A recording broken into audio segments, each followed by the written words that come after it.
It can be really frustrating if you want to play your PlayStation 5 and you run into an error code. In today's tech video, I'm going to show you how to fix your PlayStation 5 error code that reads NP-103105-0.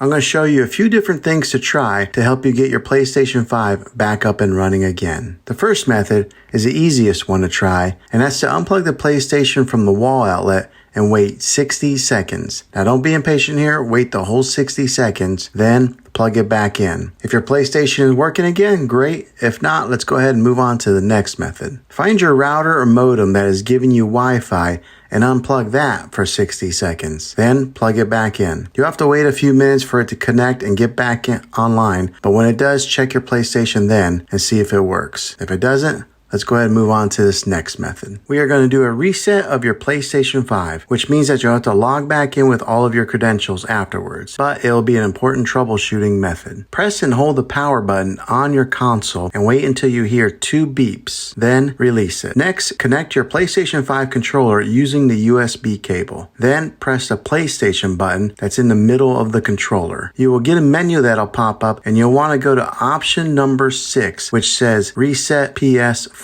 Hopefully, this fixed your problem. If this video was helpful, go ahead and click a thumbs up on it. Go ahead and subscribe to my channel. I make tech videos all the time, and I would love to have you back in the next one. Take care.